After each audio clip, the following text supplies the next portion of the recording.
Hello दोस्तों, मैं मधुमंगल सिन्हा आप सभी को स्वागत करता हूं मेरे चैनल एग्जाम थ्रिलर पे। दोस्तों, आज हम डिस्कस करेंगे यूजीसी नेट एजुकेशन सब्जेक्ट जो है एजुकेशन सब्जेक्ट की जो यूनिट 2 है। यूनिट 2 से national council of teacher education act 1993 इससे हम समझने की कोशिश करेंगे।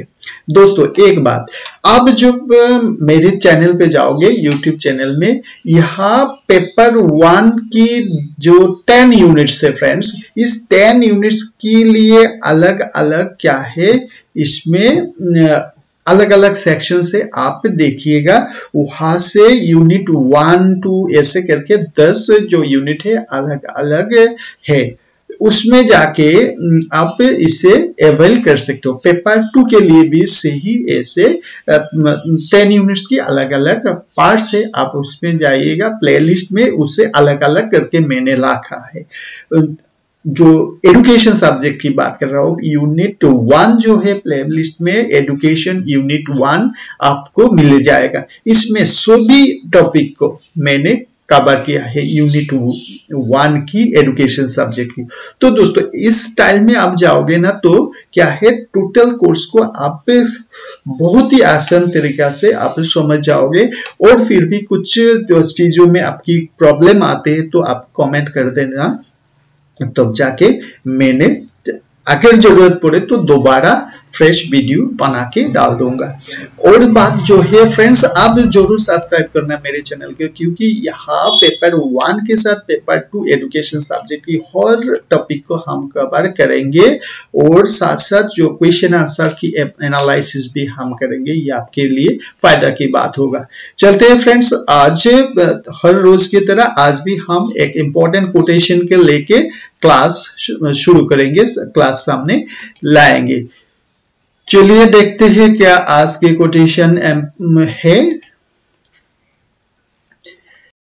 Anyone who has never made a mistake has never tried anything new, Albert Einstein ने कहा। अब सभी ने अल्बर्ट आइंस्टाइन की ये फेमस बातों को सुना है, फिर भी मैं एक बार रिमाइंड कर दिया आप सबको, क्योंकि anyone who has never made it, आप कुछ करोगे भाई तो आपको मिस्टेक हो सकता है, इसमें घबराने की कोई बात नहीं। इसमें फेलर आ सकता है, मिस्टेक यानी क्या है, फेलर किसी भी तरह, तो इसमें आप मत घबराइएगा।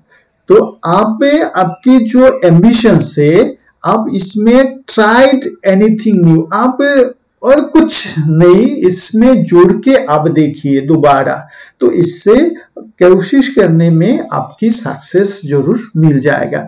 आज अल्बर्ट आइंस्टाइन को याद रखते हुए हम सामने चलते हैं हमारे study national council of teacher education NCTE, ये आज हम समझने की कोशिश करेंगे। National council of teacher education, ये जो हमारी सिलेबस है दोस्तों, इसमें क्या लिखा है, नेशनल कमीशन ऑन टीचर्स लिख के छोड़ दिया है। यहाँ शायद ये एक प्रिंटिंग मिस्टेक था। National commission of teacher education, हाँ एजुकेशन 1999 लिखा, ऐसा कुछ कमीशन नहीं है दोस्तों, ये होगा 1993। ठीक है फ्रेंड्स, ये हमारी जो सिलेबस में ऐसे थोड़ा प्रिंटिंग मिस्टेक है। तो चलते हैं दोस्तों, समझने की कोशिश करेंगे क्या है आज के क्लास में इंपॉर्टेंट।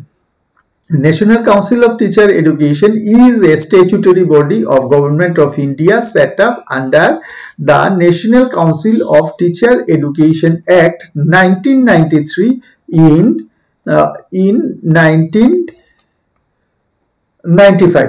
ये जो है national council of teacher education जो है दोस्तों, national council of teacher education इसे 1993 ऐसे नाम है, लेकिन इसे 1995 में इसे फॉर्म किया है। It is formally oversees standards, procedures and process of Indian education system। ये क्यों बनाया गया है दोस्तों, ये इसे बनाया गया है to formally overview standards, procedures and process of Indian education system. Indian education system को क्या करने के लिए, प्रोसेस करने के लिए, स्टैंडर्डाइज करने के लिए इसे फॉर्म की गई है। This council functions for the central as well as state government on all matters with regard to the teacher education, and its secretariat is located in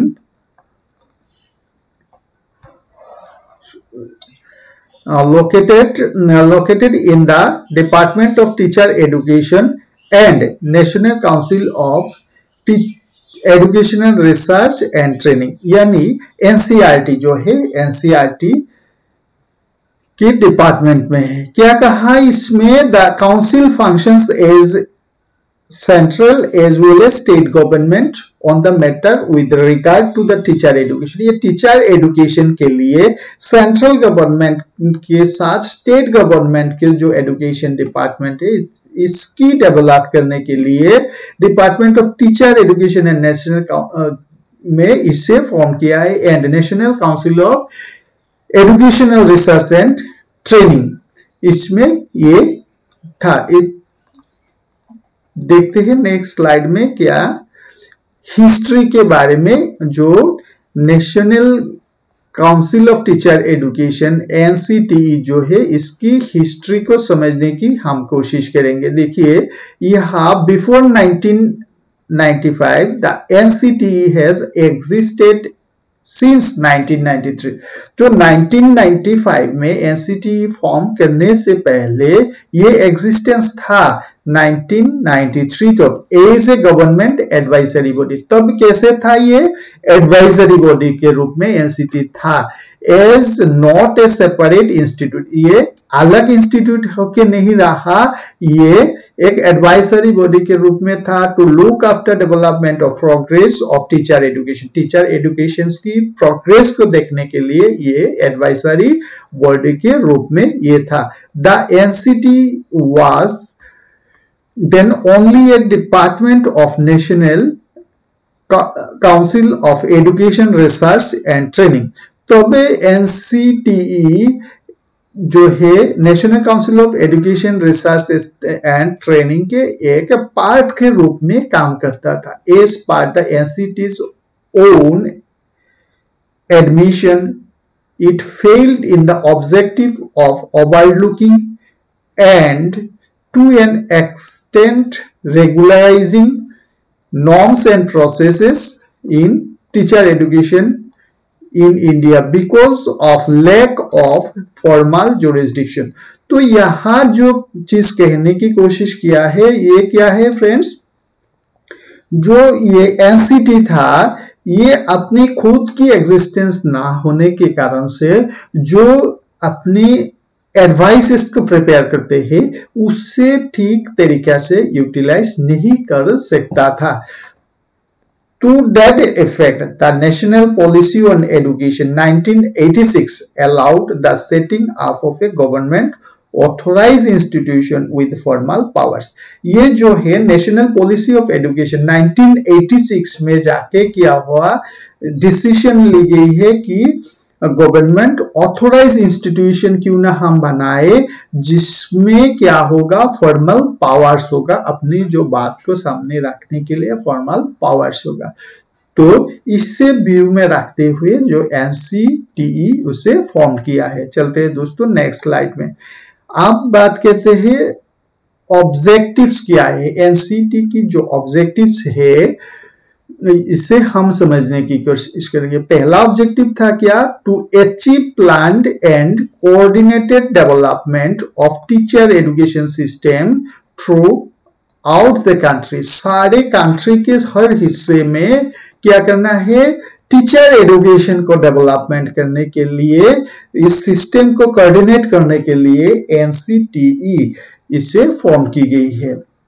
number 2 जो ऑब्जेक्टिव से इससे भी समझ देंगे क्या है, to regulate and properly maintain the norms and standard of teacher education system for matters connected herewith. जो teacher education system की जो नॉर्म्स एंड स्टैंडर्ड दोस्तों, ये नॉर्म्स एंड स्टैंडर्ड अलग अलग स्टेट के लिए अलग अलग ना होके होल नेशन के लिए एक ही नॉर्म्स एंड स्टैंडर्ड होगा। इससे इंप्लीमेंट करने के लिए क्या है, एनसीटी की, ये एनसीटी का क्या है, एनसीटीई का ये ऑब्जेक्टिव हो गया। नंबर थर्ड में जो इंपॉर्टेंट है दोस्तों, देखिए, it aims at training individuals for equipping them to teach pre primary, primary, secondary, senior secondary stages in schools.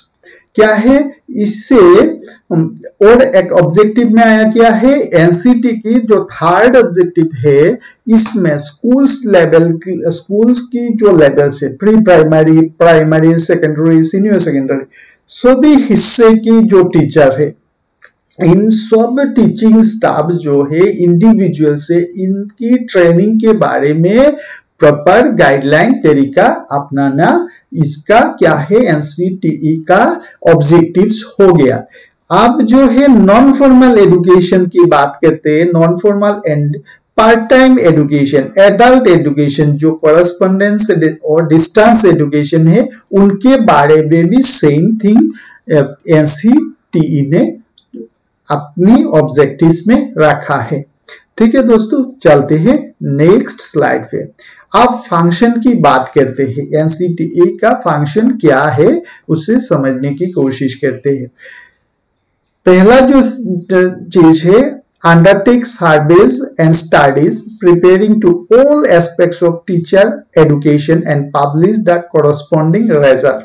NCT ने पहला क्या किया है, एक सर्वे कंडक्ट किया है, टीचर्स की हर पहलुओं को सामने रखते हुए सर्वे तैयार किया है। उस सर्वे की जो रिजल्ट है ये पब्लिश किया है। दूसरे जो चीज है, और ऐसे जरूरत पड़ने से बार बार ये एनसीटीई ने कर सकता है। जो फंक्शन में दूसरी जो है, for the preparation of suitable plans and programmes regarding the field of teacher education. Teacher education की फील्ड में, टीचर एजुकेशन के लिए जो सुइटेबल प्लान्स और प्रोग्राम्स जो है, इससे क्या है, एनसीटी ने बनाता है। It makes recommendations to both the state and central government. ये क्या है, स्टेट और सेंट्रल गवर्नमेंट के रिकमेंडेशंस में आते हैं। Universities, university grant commission, UGC and other organisation institution में ये रिकमेंडेशंस को अपने जो government organisation, educational training institutions में इसे रिफ्लेक्ट करते हैं। It coordinates and monitors the teacher education system throughout the country. ये जो एनसीटीई, ये ऑर्गेनाइजेशन क्या करते हैं, टीचर एजुकेशन को throughout the country, country के हर हिस्से में, हमारे इंडिया के हर हिस्से में जो टीचर एजुकेशन सिस्टम चल रहा है, इससे मॉनिटरिंग करता है, उससे कोऑर्डिनेट भी करता है। कहाँ कुछ कमियां है तो उससे क्या है, कवर अप करने की कोशिश करता है। अपने नॉर्म्स और गाइडलाइंस के अनुसार टीचर ट्रेनिंग इंस्टीट्यूट को चलाने के लिए जो ऑर्डर्स है, जो गाइडलाइंस है, जो कोऑर्डिनेशन की जरूरत है, उसे देते हैं। अब बात करते हैं प्रोग्राम रिकॉग्नाइज्ड बाय एनसीटीई। तो जो प्रोग्राम एनसीईटी ने रिकॉग्नाइज किया है, देखिए पहला जो है, diploma in early education programmes leading to diploma in pre school education, DPSC जो है, ये एक न्यू डिप्लोमा है। इससे क्या है, एनसीटीई ने रिकॉग्नाइज किया है। दूसरी जो बात है, ये नंबर 1 हो गया। अब जो है नंबर 2 में क्या है, elementary teacher education programme, elementary schools की टीचर को जो एजुकेशन, जो अपने प्रोफेशनल टीचिंग देने के लिए क्या किया है, एलिमेंट्री टीचर एजुकेशन प्रोग्राम को रिकॉग्नाइज किया है। जो क्या है, जिससे हम डीएलएड और डिप्लोमा इन एलिमेंट्री एजुकेशन के रूप में हम जानते हैं। ठीक है दोस्तों, आप बात करते हैं नंबर 3, इसमें क्या है, bachelor of elementary education programme leading to bachelor of elementary education, जिसे BLED डिग्री कहते हैं।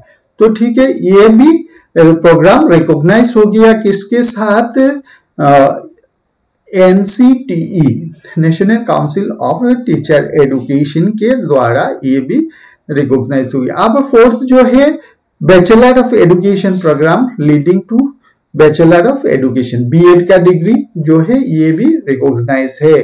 थर्ड में क्या है दोस्तों, इसमें मास्टर ऑफ एजुकेशन प्रोग्राम यानी MEd leading to MEd degree, ये भी रिकॉग्नाइज हो गया NCTE के द्वारा।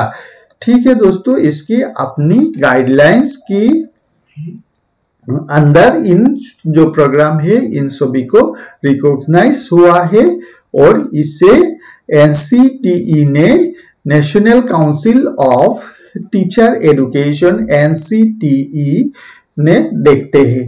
ठीक है दोस्तों, तो आज की क्लास यहाँ तक है फ्रेंड्स। जो NCTE की जो इम्पोर्टेंस पॉइंट्स है, सभी पॉइंट्स को हमने कवर करने की कोशिश की है।